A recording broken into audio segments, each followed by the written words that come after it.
Sejak istriku ikut menjadi TKW bekerja di luar negeri, aku jadi sering merasa kesepian. Hidupku terasa hampa. Meski istriku masih sering menghubungiku melalui ponsel, namun itu semua tidaklah cukup untuk mengusir segala kesepianku. Aku dan istriku sudah menikah hampir 6 tahun. Kami juga sudah punya seorang anak laki-laki yang saat ini sudah berusia 4 tahun lebih. Dan setahun yang lalu, istriku memutuskan untuk menjadi TKW ke luar negeri. Aku tak bisa mencegahnya, karena biar bagaimanapun, kehidupan kami secara ekonomi memang masih sangat kekurangan. Kami masih tinggal di rumah kontrakan, sedangkan aku hanya bekerja sebagai seorang kuli bangunan. Penghasilanku jadi kuli bangunan tidaklah pernah tetap. Kadang aku juga masih sering menganggur karena tidak ada job sama sekali. Semenjak istriku pergi, hidupku semakin terasa kacau. Beruntunglah anak kami satu-satunya itu sekarang tinggal bersama ibu mertuaku. Meski jika aku tidak bekerja, kadang anakku juga tinggal bersamaku. Dan biasanya, kalau malam hari, ibu mertuaku mengantar anakku ke rumah kami. Ibu mertuaku juga bukan orang kaya, apalagi dia juga seorang janda. Suaminya meninggal beberapa tahun yang lalu. Anak pertamanya laki-laki, sudah menikah dan juga sudah punya anak. Namun kehidupannya juga hanya pas-pasan. Istriku adalah anak kedua, sedangkan anak bungsunya juga seorang perempuan yang baru saja lulus kuliah. Aku sendiri hanyalah seorang perantau. Kedua orang tuaku sudah lama meninggal, sedangkan saudara-saudaraku tinggal cukup jauh di kampung. Menjalani kehidupan yang serba kekurangan dan tanpa didampingi seorang istri membuat aku jadi sedikit kehilangan semangat. Namun demi anakku, aku harus tetap bekerja. Aku memang sudah terbiasa hidup susah sejak kecil. Menjalani kehidupan yang serba kekurangan bukanlah hal yang menakutkan bagiku. Hanya saja masalahnya, hampir setiap malam aku selalu merasa kesepian karena istriku berada jauh di luar negeri sana. Hingga pada suatu malam, adik iparku yang baru saja lulus kuliah itu, yang bernama Sutimah dan biasa kami panggil Imah, malam itu datang ke rumah kontrakanku untuk mengantar anakku. Biasanya mertuaku yang melakukan hal tersebut. Saat itu anakku sudah tertidur. Aku meminta Imah untuk langsung mengantarnya ke dalam kamar kami. "Mas Is sudah makan?" tanya Imah. Entah ia berbasa-basi atau hanya sekedar ingin tahu. "Udah," jawabku singkat. Aku dan Imah memang tidak begitu dekat. Apalagi selama ia kuliah, ia tidak tinggal bersama ibunya, tapi ia kos di sekitaran kampus tempat ia kuliah. Imah memang gadis modern. Ia suka berpakaian sedikit seksi. Apalagi ia memiliki wajah yang cukup cantik.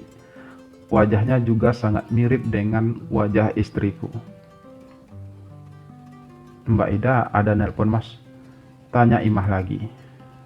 "Kemarin malam sih ada, tapi kalau malam ini kayaknya ia nggak bakal nelpon," jawabku menjelaskan. "Sudah setahun Mbak Ida pergi, apa Mas Is nggak merasa kesepian?" Imah bertanya lagi. Pertanyaan itu membuat aku jadi menatapnya penuh tanya. Imah cukup berani bertanya hal tersebut padaku. "Kenapa kamu bertanya seperti itu?" Aku malah jadi balik bertanya. "Kalau Mas Is merasa kesepian, aku siap kok menggantikan Mbak Ida untuk sementara," balas Imah lugas. "Kamu ngomong apa sih Mah? Aku ini abang iparmu loh," ucapku mulai merasa tak karuan. "Ya nggak apa-apa tuh Mas, Lagi pula, dari dulu aku memang suka sama Mas Is. Mas Is terlihat gagah dan tampan. Aku juga sering menghayalkan Mas Is loh. Balas Imah semakin terbuka. Kamu hanya ingin menggodaku kan, Imah? Kamu gak sungguh-sungguh kan? Suaraku mulai parau. Imah serius, Mas. Imah suka sama Mas Is. Jadi mumpung Mbak Ida lagi di luar negeri, kita bisa memanfaatkan kesempatan ini. Mas Is pasti kesepian. Dan aku juga sudah lama menginginkan Mas Is. Balas Imah terdengar serius. Tapi suaraku mulai terbata. Udahlah Mas Is, jangan sok jual mahal. Lagi pula, aku gak bakal nuntut macam-macam kok sama Mas Is. Kita juga gak perlu terikat hubungan apa-apa.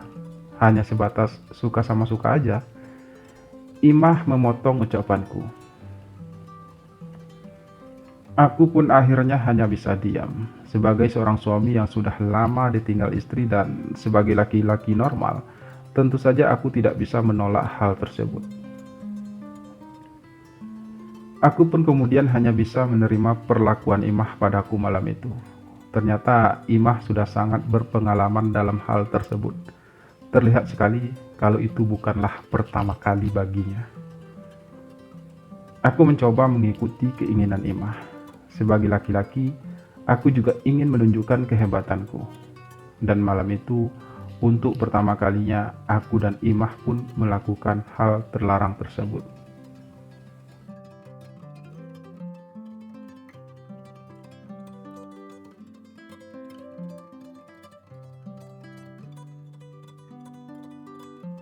Sejak kejadian malam itu, aku dan Imah jadi semakin sering melakukannya.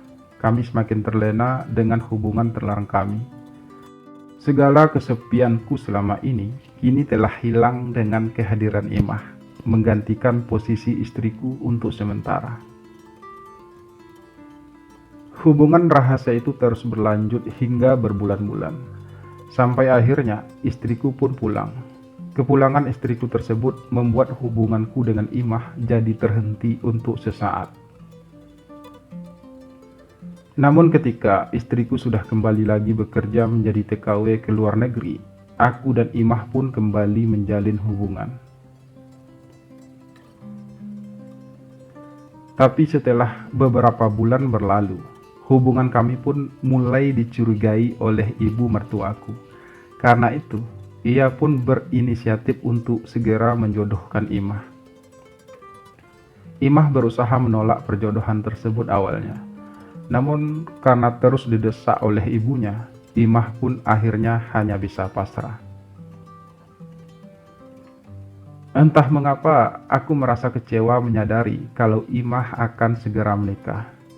Tapi aku juga tidak bisa berbuat apa-apa. Biar bagaimanapun, hubungan kami memanglah sebuah kesalahan. Imah pun menikah. Dan istriku pun sudah memutuskan untuk berhenti bekerja dan kembali menetap hidup bersamaku. Aku yakin keputusan istriku untuk berhenti bekerja pasti juga karena didesak oleh ibu mertuaku. Kini semua kembali berjalan normal, meskipun kehidupan kami secara ekonomi belum juga membaik. Tapi setidaknya, sekarang aku tidak lagi harus merasa kesepian. Sementara hubunganku dan Imah pun berakhir begitu saja. Imah juga terlihat bahagia dengan pernikahannya. Apalagi suaminya juga seorang yang cukup mapan. Dan begitulah kisah cinta sesaatku bersama adik iparku yang cantik itu terjadi. Aku tidak menyesali hubungan tersebut. Tapi aku berjanji dalam hatiku, aku tidak akan lagi mengulangi hal tersebut. Apalagi saat ini, istriku juga sudah mengandung anak kedua kami.